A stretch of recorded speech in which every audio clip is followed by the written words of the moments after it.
Estaba haciendo una pequeña introducción donde le contaba a la gente que por qué termino entrevistando a un papá de México. De hecho, he entrevistado a papá de Perú, hoy de México, de Ecuador, de Argentina, de Chile, de Uruguay, porque hoy estamos enfrentando una pandemia en la cual a nosotros, los papás, nos trajeron a una lucha que no buscamos. Y enfrentamos un aparato tremendamente poderoso que es transnacional, con muchísima voluntad y con el amor hacia nuestros hijos. Así que le voy a dar la bienvenida oficialmente a Alejandro Ríos, agradecerte nuevamente por estar esta tarde conmigo. Y te pido, Ale, que si sos tan amable, nos cuentes cómo llegaste a esta pelea de papás contra un enorme aparato que un día estábamos con nuestros hijos y de un día para el otro estábamos en una guerra. Claro. Bueno, mi caso particular empezó el día 3 de febrero del 2021, donde la madre de mis hijos se llevó a mis hijos por un abogado, por decisiones de un abogado que le dijo que hiciera. Se fue a la fiscalía, pone una denuncia de hechos falsos y con eso pues son medidas de protección y toda la cosa que ya conocemos, que es el modus operandi de este tipo de secuestradoras, ¿no? A partir de ahí no vi a mis hijos. Yo creo que estuve unos 6 meses o 7 meses más o menos sin poder verlos.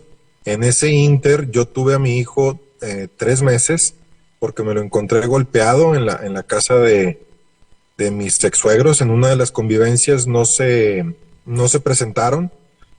Entonces pues yo asustado de no saber nada de ellos ya durante unos 3 meses aproximadamente, fui a la casa del papá de ella y ahí estaba mi hijo golpeado. Fui a la fiscalía, puse su respectiva denuncia y todo lo que un papá trata de hacer, ¿no?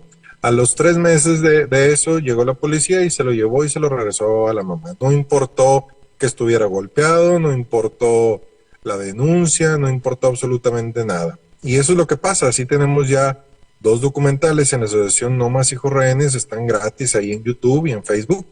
Y pasa exactamente lo mismo. Si eres hombre, pueden llegar a tu casa a la fuerza y se llevan los hijos, pero si eres mujer, no. Si eres mujer, no llegan a la fuerza a tu casa. Y a partir de ahí, pues empezamos a hacer una manifestación el 17 de octubre del 2021, afuera del DIF Capullos, que es un centro acá en Monterrey, Nuevo León, donde mi hijo, precisamente es el que se llevaron de mi casa, tenía un número de expediente ahí, y ahí me hice una manifestación. Posteriormente a esa manifestación, hicimos otra manifestación en los juzgados familiares de acá de Guadalupe, que es un municipio de la zona metropolitana de Monterrey, donde había también un expediente mío. Posterior a eso, hice un plantón afuera del DIF Capullos, que duró un mes acampé afuera de esa institución, y en esas 2 manifestaciones, junto con este plantón, empezó a juntarse más gente que tenía el mismo problema que yo. Posteriormente nos juntamos, empezamos a hacer un colectivo, y bueno, en este año ya somos una asociación civil y ya tenemos miembros y presencia en diferentes estados de la República Mexicana. Si yo quiero contarle a la gente de Argentina y del resto de América que Alejandro es el presidente de No Más Hijos Rehenes México, y No Más Hijos Rehenes es un grito de rebeldía que estamos haciendo los padres, no es solamente el nombre de una asociación. Me parece muy acertado el nombre, creo que es lo que más nos identifica a los papás. No queremos hijos rehenes. ¿Cómo entendés ni siquiera te hablo como papá, como hombre de sentido común? ¿Cómo se puede justificar que la justicia no pueda ver el daño que le está produciendo a los papás que no pueden estar con sus hijos? Bueno, pues es un negocio. Si no fuera negocio, si se acaba el negocio, se acaba el problema. Entonces, ¿cuál es el negocio? Pues el negocio es tener ahí emproblemados a los papás, con una bronca, vamos a decir, penal. Vienen otras más broncas penales, no los dejan ver a sus hijos, hay enojo, entonces le metemos otra denuncia penal y ahí los traemos, ¿verdad? Sacándoles dinero en cada denuncia, teniéndolos ahí durante meses o años. Los jueces, pues todos tienen un sueldo, entonces si ellos resuelven, se quedan sin clientes. La misma fiscalía, igual, tienen sueldos, y que si se quedan sin clientes, ¿cómo le va a pedir al Estado más presupuesto para atender a los clientes que ya no tienen? Entonces no les conviene resolver. ¿De qué sirve tener a un delincuente verdadero, donde lo cachan y lo meten a la cárcel, y ahí les va a costar al Estado mantenerlo porque está en la cárcel? Pero qué mejor a un papá que está peleando por sus hijos y teniéndolo de juicio en juicio en juicio en juicio, ¿verdad? Qué buena Ahí está el reflexión. negocio. Qué buena reflexión.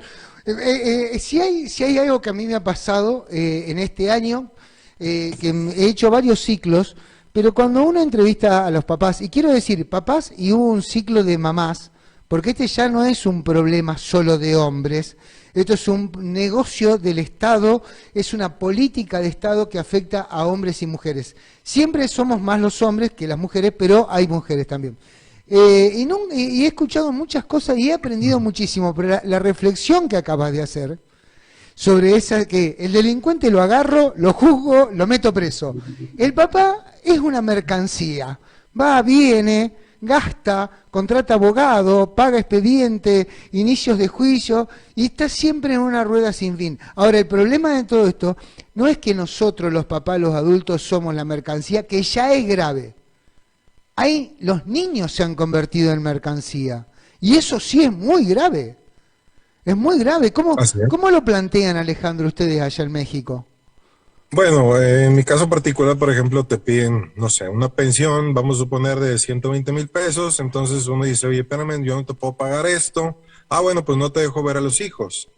Entonces, como la guardia y custodia de más del 85% aquí en México lo tienen las mujeres, pues son las que generalmente ejercen ese tipo de violencia. Ojo, hay mujeres obstruidas, pero estamos hablando de alrededor de un 5%, porque el 15% restante está entre abuelos que puedan tener la custodia, o tíos, o algún tercero, o incluso instituciones como el DIF Capullos, que fue donde me manifesté. Entonces, por esa razón, las mujeres son las que ejercen más este tipo de violencia. Ahora, ¿qué es lo que pasa? Ni siquiera compramos a nuestros hijos. ¿Por qué? Porque más bien nos los rentan. Es una pensión mensual. Entonces, mientras pagues la pensión que ellas te están diciendo, ok, ahí están, ¿verdad? Pero en el momento que ellas quieren y decidan tener más, o sea, más pensión, pues otra vez te van a obstruir. Al final de cuentas, el que tiene la guardia y custodia tiene ese poder. ¿Me Es explico? una locura, es una auténtica locura lo que estás contando, porque además, cuando se empezaron a imponer, nos trajeron estas ideologías, sobre todo a la América Latina, que quiero decir, América Latina debemos ser la cultura menos machista del mundo, porque los invito a que fueran a lo que es el Próximo Oriente o el Lejano Oriente, sociedades como China, Corea, en donde en el mismo Japón tan admirado por nosotros los occidentales, donde la mujer está prácticamente sometida al hombre. Los americanos nunca fuimos así. Al contrario, si hay un hombre caballeroso, amoroso y que intenta conquistar a la mujer, es el americano. Ahora, nosotros nos dijeron, esta ideología vienen a resolver un problema de violencia. ¿Cómo se entiende la violencia que hay contra las niñas? Y acá sí vos separo niños de niñas, pero digo, hay un montón de niñas metidas en este problema. ¿Dónde están sus derechos? ¿Cómo? No hay derechos. Es más importante el derecho de la mujer adulta que de la niña. ¿Por qué? Por ejemplo, está ahora muy de moda esta violencia que le llaman violencia vicaria, donde dice que el hombre es el que ejerce ese tipo de violencia, que le quita los hijos a las mujeres y con eso los usan como moneda de cambio. Discúlpeme, pero regresamos a las estadísticas. Más del 85% de las guardias de custodia la tiene la mujer. Entonces, este tipo de leyes que son sesgadas de género son las que uno dice, ¿cómo es posible que haya este tipo de leyes? Y luego voy y hablo con los de derechos humanos y me dicen dos cosas. Número uno, que la mujer está en un grupo vulnerado. Y yo le digo, espérame, si no estamos en Afganistán, tampoco estamos en los años 20 o 30. Ahorita aquí la mujer en México vota, trabaja, ganan más que los hombres también. O sea, salen a la hora que quieran. Vamos, no están sometidas como en otros países o en otras épocas, ¿no? Y número dos, que porque tenemos que pagar una deuda histórica. Entonces, como nuestros abuelos o bisabuelos eran machistas, entonces por eso ahora nosotros tenemos que pagar eso. Entonces, son ese tipo de discursos incoherentes y irracionales los que uno dice, pues, ¿en qué mundo vivimos, no? Cada vez que hablan de deudas históricas, y me voy a referir exclusivamente a México para no darte un ejemplo que por ahí no puedas entender, pero ya que hablan de deudas históricas les podrían devolver Texas también, ¿no? Porque Claro, si vamos a usar la historia para ubicarnos de alguna forma, históricamente el hombre iba a la guerra, deberían ir las mujeres, porque esta es la exacto, realidad. O sea, los hombres han muerto por millones en guerras. Entonces así es. no es que anteriormente las mujeres eran unas sometidas y los hombres vivían en el paraíso. Tenían funciones diferentes.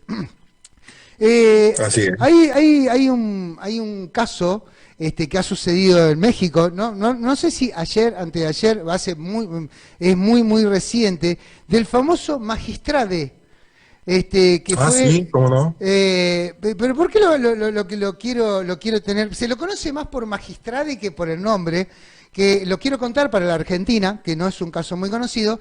Era un hombre que no era transgénero, era homosexual, obviamente, era del colectivo LGTB, que se ponía saco, corbata, tacos altos, pollera, o sea, una cosa muy desagradable de ver, que hoy muere, hoy o anteayer o ayer, muere en un crimen pasional, ¿eh? Dentro de la misma comunidad de género. Alguien, ¿qué se dice en México? Porque alguien tiene que dar una explicación de esto. Discúlpenme que me ría, me Bueno, resulta gracioso porque él se pegó un tiro en los pies y murió en lo que tanto defendió. La verdad que murió como se merecía, pero bueno, ¿qué se dice de México de esto? bueno, número uno, yo ahí para empezar no veo ningún feminicidio. Digo, no sé si saben que acá en México hay una palabra que se llama feminicidio, ¿Sí? que eleva la sentencia por haber matado a una mujer por el hecho de ser mujer. Entonces, pues como es hombre, no puede haber feminicidio y no existe el equiparable para un hombre. Pues es de la comunidad LGBT, digo, ¿qué te puedo decir?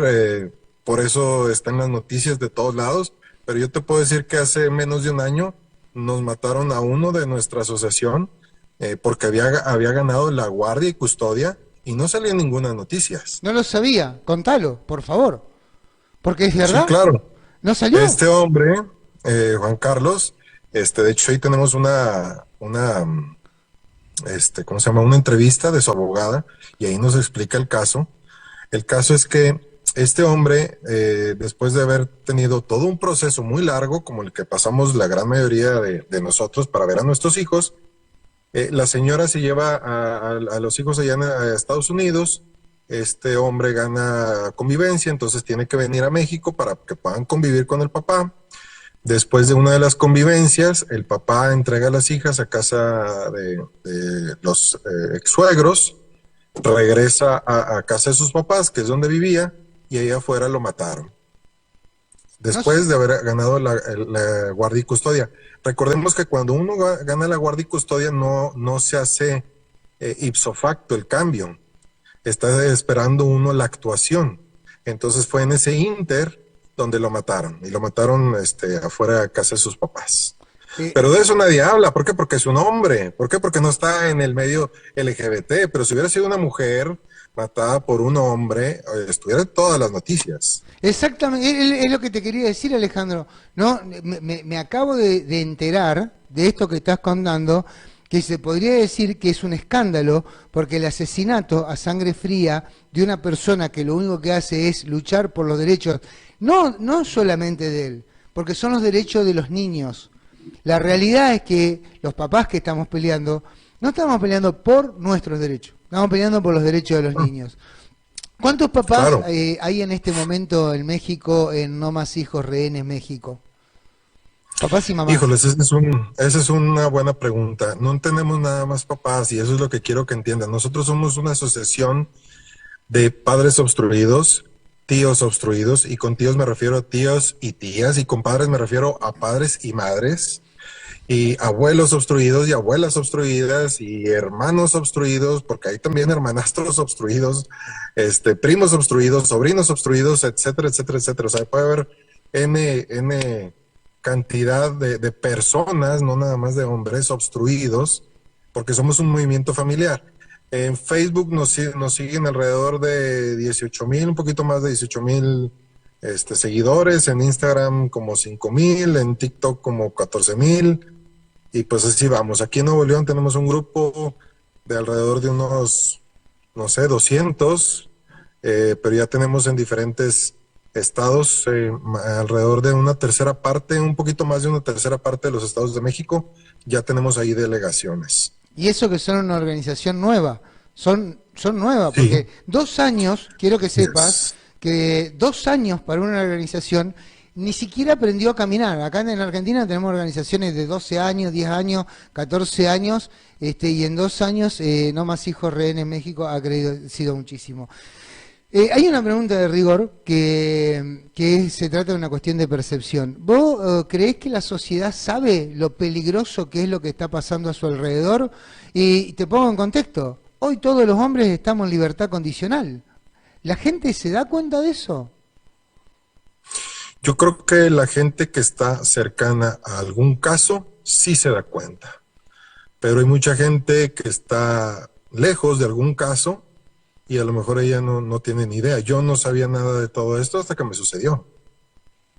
Y el problema que es que no lo hablas. Entonces, al momento que yo empecé a salir en la tele y que empecé a manifestarme, empezaron a salir todos los demás. Dije, oye, a mí me pasa esto, o tengo un amigo que le pasa esto, o tengo un hermano, tengo un sobrino, tengo un primo, o tengo alguien. Qué increíble. Entonces, ese era el problema. Sí, claro. Qué increíble, porque el silencio nos termina convirtiendo en cómplices. Entiendo lo que decís, Alejandro, porque yo terminé atrás de este micrófono, luego de ser papá obstruido y decir, bueno, voy a hacer algo constructivo, porque pelear solo es imposible, porque el sistema es tan grande que aparte nos desgasta, llega un punto que nos gana el sistema, o nos quiebra económicamente, o nos quiebra psicológicamente. Hay muchos suicidios de papá, no sé si en México pasa. ¿Tienen suicidios de papás? Claro. ¿Hay Sí, suicidios? claro, claro. Ah, bueno, o llega un punto que abandonás, porque no podés más, porque te cansaste, y yo siempre digo que el sistema está hecho para cansarnos. ¿Los medios de comunicación les dan lugar? Porque a veces los medios de comunicación también son cómplices, ¿no? Lo quiero decir, como periodista. A ver, Sí, bueno, creo que le dan más lugar a temas de la mujer, a temas de animales, a temas de medio ambiente, que a temas de niños. En lo que nosotros estamos tratando son temas de niños, y pues los niños no votan, no tienen ni voz ni voto. Entonces es algo complicado que nos den pues un espacio. Cada vez ha sido más y más y más. Yo al principio le hablaba a los medios, nadie me pelaba. Ya ahorita, como ya hemos hecho varias manifestaciones y estamos creciendo mucho, ya ahora sí los medios nos hablan y nos preguntan, oye, ¿cuándo es la siguiente? Etcétera, etcétera, etcétera. Pero al inicio, no. Otra de las cosas, cuando yo me manifesté ya fuera el DIF Capullos, a lo mejor el 70% de los comentarios eran negativos, o sea, más de la mitad eran negativos. Ah, seguramente el señor no paga pensión. Ah, seguramente el señor es un violento. Seguramente el señor le hizo algo a los niños. Seguramente el señor es un delincuente, etcétera, etcétera, etcétera. Y ahora ya los comentarios ahora han sido al revés, ya son pocos los negativos. ¿Por qué? Porque hemos hecho algo de conciencia, donde hemos sacado muchísimos casos y entonces dicen, ah, no es posible que ahora sí ya todos los papás de ahí no pagan pensión, y todos los papás de ahí son violentos, y todos los papás de ahí son unos delincuentes. Ya te das cuenta que no es así. a ver, separemos las cosas. Pongámosle que el papá no sea una gran persona, no por eso deja de ser el papá, pero vamos a ponerle que no quisieran dejarlo porque es una persona violenta. Vamos a poner el extremo de los casos. Hay abuelos, tíos, primos hermanastros o hermanos de uno de los... ¿Y qué tienen que ver con esta pelea? Eso es muy difícil de entender. México ha tenido un rebrote en este último año o menos de un movimiento que no empezó siendo un movimiento político, sino empezó siendo un movimiento más bien social que habló sobre la trata de niños y que hoy se ha convertido en un movimiento político en México, que creo que está representado por Eduardo Verástegui, que fue productor e incluso actor de la película Sonidos de Libertad. La política se acerca a ustedes, ¿los escucha? Es muy difícil que nos escuchen. Nosotros traemos ahorita, pues ya algunos de la asociación tratando de ser, empezamos por una diputación local. Entonces, pues vamos a tratar de cambiar precisamente estas leyes desde adentro. Nosotros desde afuera hacemos iniciativas de ley, cambiamos reglamentos, pero es muy lento. Y es muy lento porque otra vez vamos en contra de un sistema y vamos en contra del dinero. Necesitamos quitar este problema que se llama negocio con los niños y pongámosle nombres. Yo cada vez que tengo una audiencia, ahí con los jueces yo le digo, es que la secuestradora de mis hijos hizo esto y lo otro, y ahí me regañan los jueces. A mí me vale madre, o sea, yo ya voy directamente contra los jueces, porque debido al sistema y debido a estos jueces ineptos, mis hijos están sufriendo. Si a mí me quitan a mis hijos, pues yo voy a atacar. O sea, ¿qué quieren? Que me quede con los brazos cruzados. Yo tengo que proteger a mis hijos, sea juez, sea presidente, sea gobernador, sea lo que sea. Sí. No se metan con mi familia. Sí, se metieron con mi familia y ahora se aguantan. Sí, creo que erróneamente le han metido a los padres que participar políticamente está mal. Y yo creo que participar políticamente está bien. No hay ninguna forma de cambiar esto si no es desde adentro. Lamentablemente es meterse en el barro, embarrarse de ese barro y empezar a sacarlo. No hay ninguna otra forma de hacerlo. El cristianismo, la iglesia, México es fundamentalmente católico, más que cristiano. México y Perú son los lugares donde España empezó la colonización de América, así que México es muy católico, muy católico. ¿La Iglesia Católica ha tomado algún tipo de postura con respecto a este problema?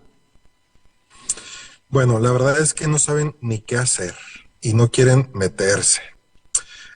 Por ejemplo, aquí en Nuevo León, uno de la asociación tuvo pues la primera comunión de su hija, que está obstruida, y él como papá obtuvo dónde iba a ser, que era la iglesia y el padre y todo, porque no tenían ni cómo.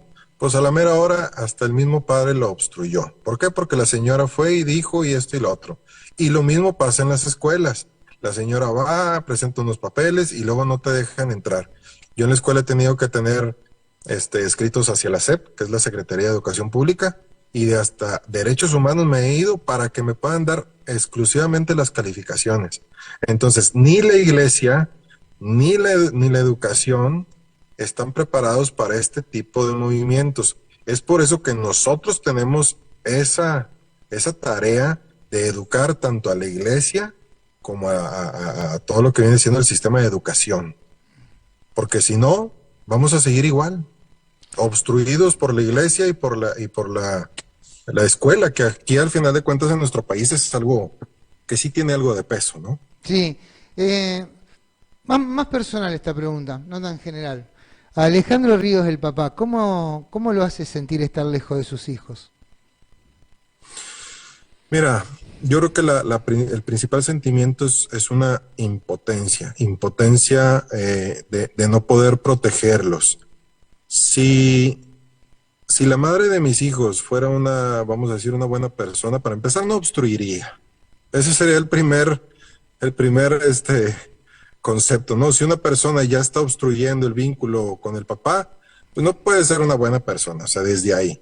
Entonces, si estuviera en un lugar seguro, con una persona segura, pues créeme que pues uno estaría, pues no sé, se va a la playa, se va de vacaciones, se va con la nueva pareja, etcétera, etcétera, y se despreocuparía de sus hijos, ¿no? Pero el gran problema de nosotros es precisamente nuestra expareja, y no nada más nuestra expareja, el sistema y la familia extendida de nuestra expareja. ¿Por qué? Porque tiene que tener cómplices. Una sola persona para que obstruya es difícil. Para que obstruya una persona, a toda la familia tiene que tener cómplices que se llaman papás, mamás, hermanos, sistema, escuela, religión, etcétera, etcétera, etcétera. Sí, es verdad, es verdad.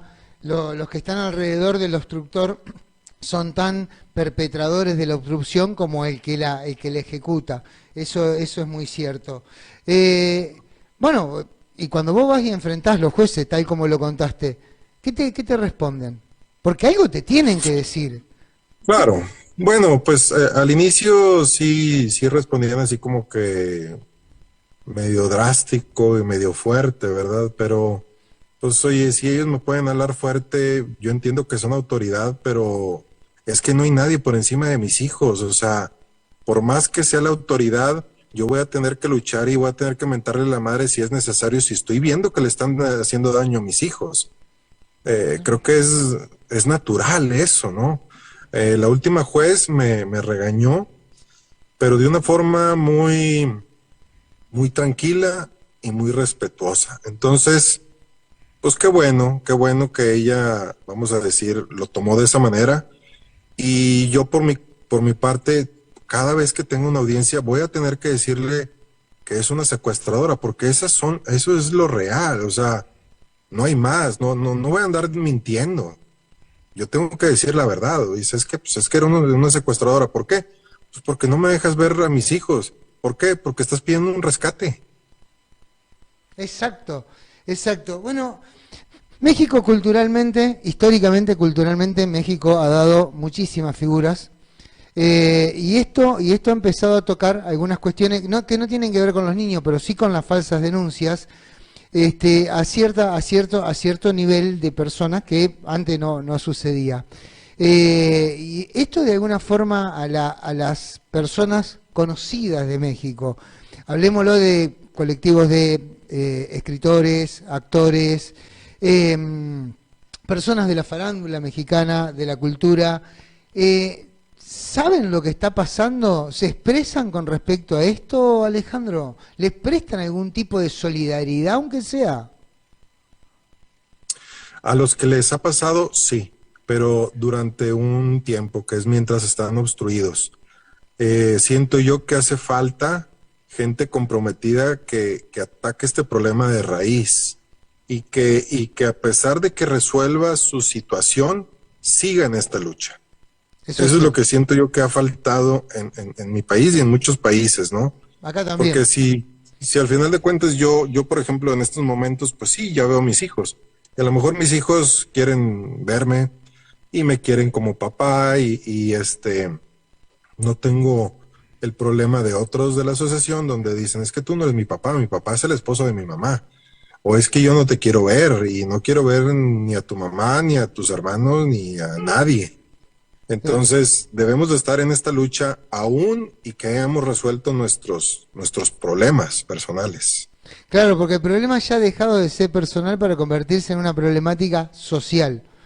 Así es. Y esto es real, y esto no estamos, no es que estoy mirando, estoy tratando de buscar en el teléfono, porque hace poquito estuvo el caso de una persona muy conocida de México que fue denunciado falsamente por abuso, no recuerdo en este momento el nombre, que fue detenido en Israel, bueno, ya lo voy a encontrar, el caso, Andrés Roemer, y creo que también se oculta. Porque yo lo que veo es que los grandes medios de México ignoran la lucha de ustedes, pero también ignoran cómo se acosa a las personas a través de las falsas denuncias.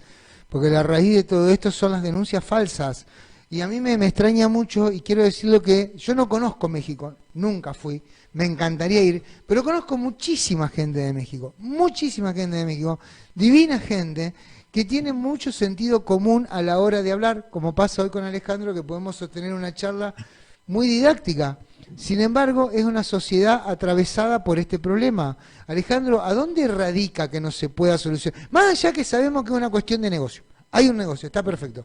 Pero socialmente, ¿qué nos pasa como sociedad que no podemos resolver este tipo de cosas que se resuelven con diálogo? ¿Qué nos pasa? Híjoles, pues definitivamente estamos cambiando como sociedad. Definitivamente el motor principal no es la ética, sino más bien el dinero. Ahorita les están dando mucha participación a grupos minoritarios y están dejando a un lado pues las afectaciones más grandes, ¿no? Es decir, vamos a proteger, por ejemplo, a la comunidad LGBT, lo cual está muy bien, o vamos a proteger a las mujeres, lo cual está muy bien, pero dejan desprotegidas a las niñas al mismo tiempo y a los niños. Entonces, y no nada más a las niñas y a los niños de esa familia, sino también a los abuelos y a las abuelas y a toda la familia externa o extensa de la obstrucción. Entonces, realmente estamos mal como sociedad, sí debemos de hacer algún cambio.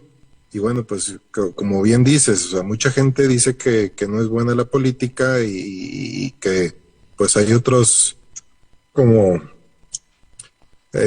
pues los que hay ahí malos entendidos porque creen que uno lo que quiere es poder. Y bueno, pues entre comillas, pues sí quisiera poder, pero Bueno, poder para cambiar las solucionar el leyes, ¿no?